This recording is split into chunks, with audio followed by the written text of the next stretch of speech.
Here is the news at 6. First, the highlights. Governor Sanwo-Olu pledges commitment to formulate policies to make Lagos State hub of responsible gaming. Federal government launches AI training program for 6,000 senior secondary school teachers nationwide. On the foreign scene, United States takes sides with Russia in United Nations resolutions on Ukraine. In sport, Nigeria Super Falcons to battle Benin Republic in final round of 2026 Women AFCON qualifiers. Now the details. I am Taiwo Baruwa.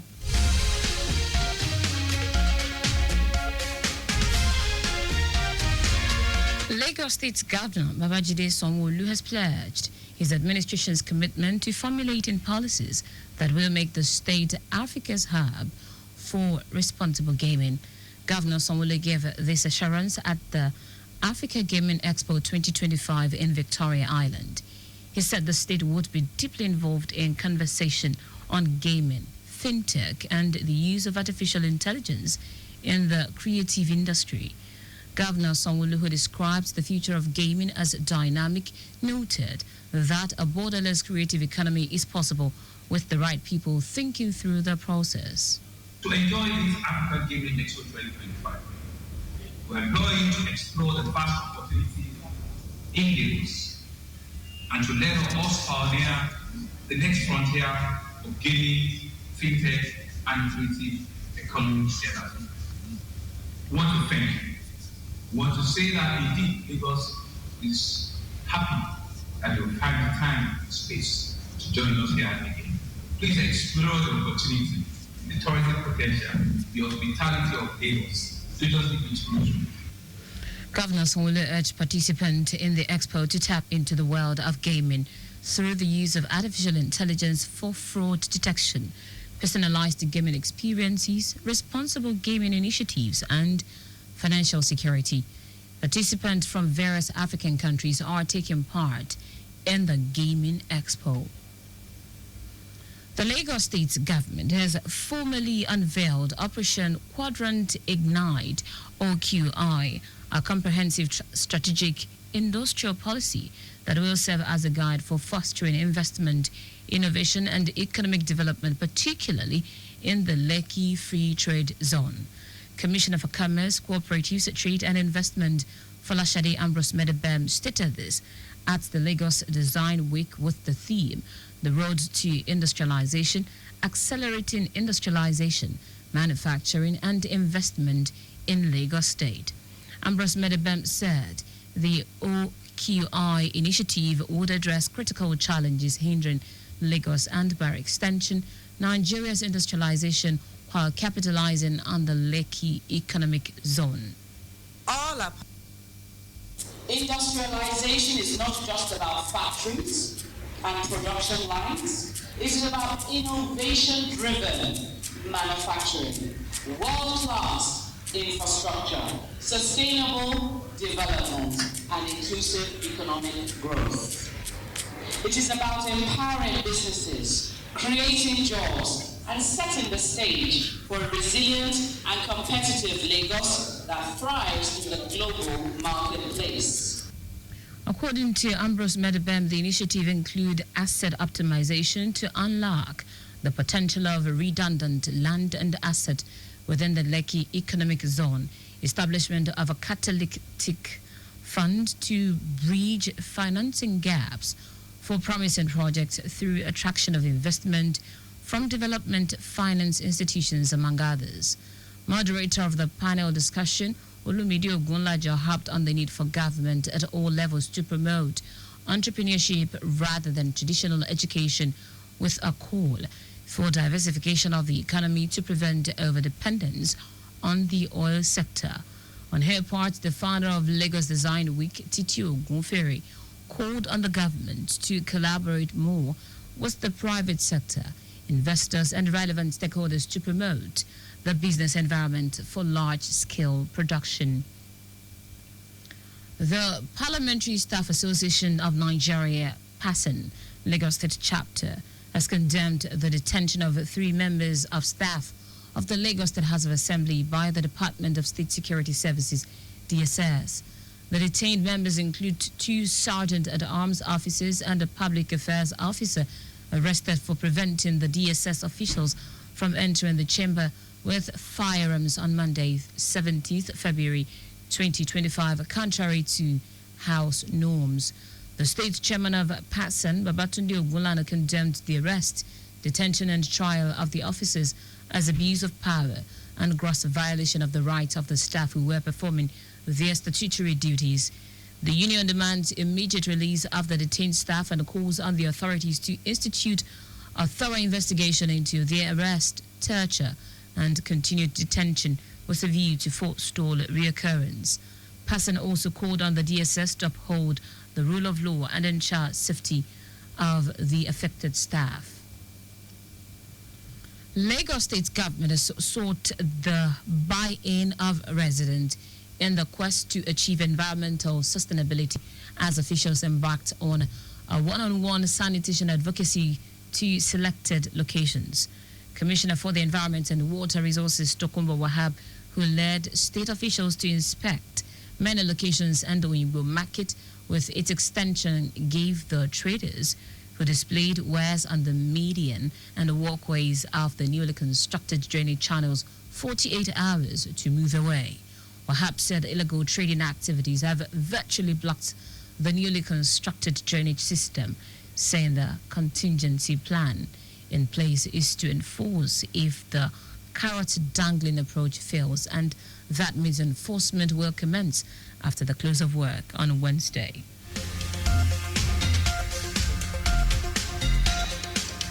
And now to the rest of the stories. The federal government has launched an artificial intelligence AI training program to equip 6,000 selected senior secondary school teachers across the 36 states and the Federal Capital Territory. This initiative, organized by the National Senior Secondary Education Commission, seeks to integrate AI into the educational system, enhancing teaching methods and empowering educators with the skills to prepare students for a technology-driven future. Minister of Education Olatunji Alausa said the program is a landmark in its collective commitment to equipping teachers with the skills necessary to prepare students for the rapidly evolving digital age. According to Alausa, the integration of AI into learning offers an unprecedented opportunity to enhance learning experiences, personalize education, and develop critical thinking skills among students. Executive Secretary of National Senior Secondary Education Commission, Iyela Ajayi, said the training program, which is sponsored by Google Research and supported by Data Science Nigeria and Olabisi Onabanjo University Ogun State, is packaged in 5 models and is expected to run for a period of 5 weeks. The Joint Admissions and Matriculation Board, JAMB, has reiterated that there will be no extension of the 2025 Unified Tertiary Matriculation Examination registration beyond March 8. JAMB spokesperson Fabian Benjamin, in a statement released in Abuja, said the registration period, which commenced on the 3rd of February, will close on March 8, as previously announced.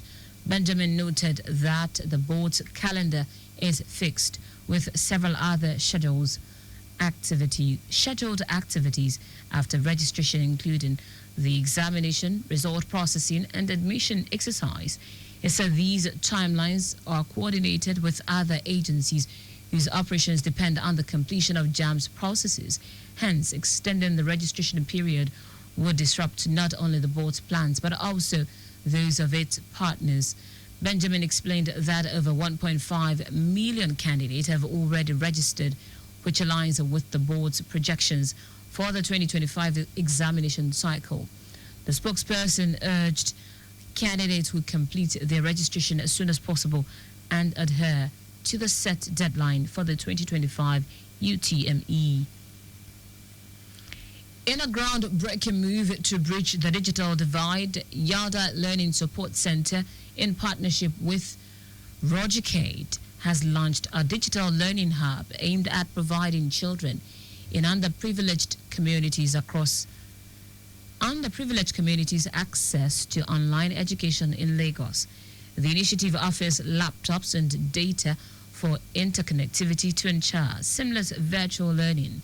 Founder of Yada Bose Ogunsoya emphasized that the digital platform aligns with government effort to advance education through technology.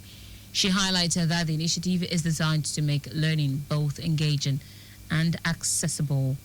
This platform, a platform whereby all the Nigerian curriculums have been embodied into the system. So we have curriculum from nursery to university level at about 300 in the Nigerian universities. So the students come in, they log into their current class, and they have all the subjects, and they can take one subject at a time. So they can decide to curriculum as well. And so I know that Lagos and the federal level use the same curriculum.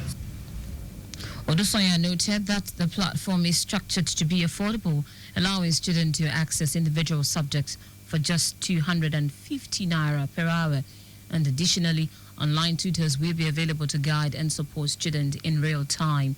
Speaking on the impact, Rodicate General Manager Safira Adefarakon stressed that the platform will enhance educational accessibility and prepare students for crucial external examinations such as Junior WAEC and JAM. She affirmed that the center will play a vital role in equipping students with the knowledge needed for academic success. We follow the NERDC curriculum, and it's important to know that children can come here, sit down, they have access to notes, podcasts, videos, assessments. They can even sit mock assessment tests and even prepare for their general examinations like WAEC, GC, UTME, BECE, NECO, and before reading. Our reporter Toyi Badmus reports that with this innovative digital hub, Yada Learning Support Center and Rodicate are paving the way for a more inclusive education system, ensuring that children in underserved communities are not left behind in the digital era.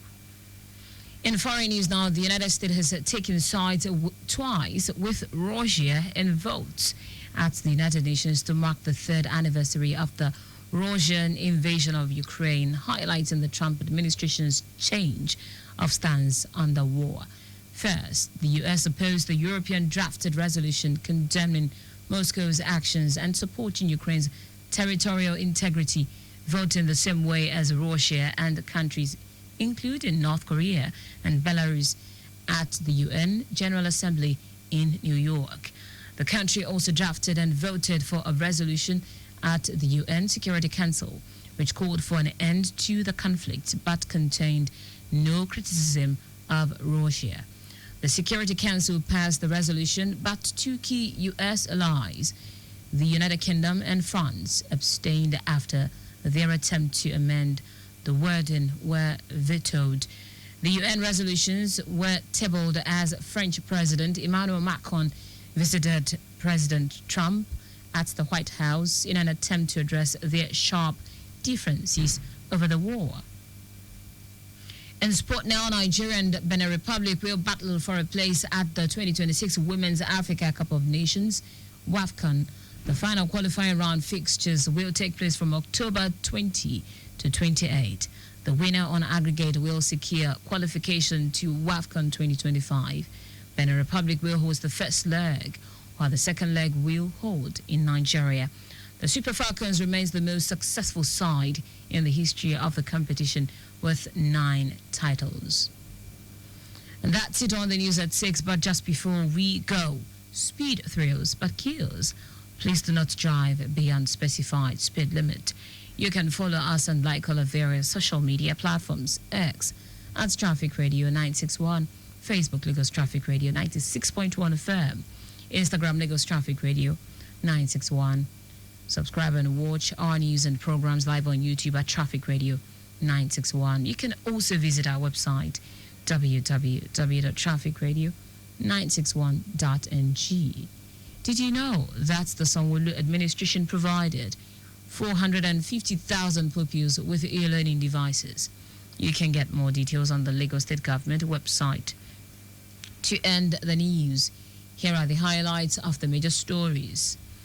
Lagos State Governor Babajide Sanwo-Olu has pledged his administration's commitment to formulating policies that will make the state Africa's hub of responsible gaming. The federal government has launched an artificial intelligence AI training program to equip 6,000 selected senior secondary school teachers across the 36th state and the Federal Capital Territory. We also told you that the United States has taken sides twice with Russia in vote at the United Nations to mark the third anniversary of the Russian invasion of Ukraine, highlighting the Trump administration's change of stance in the war. And finally, in sports, Nigeria and Benin Republic will battle for a place at the 2026 Women's Africa Cup of Nations, WAFCON. For contact with the newsroom, send a message to info@trafficradio961.ng. That ends the news broadcast compiled by Adewale Oloporoku. I am Taiwo Baruwa. Thank you for listening. Good evening.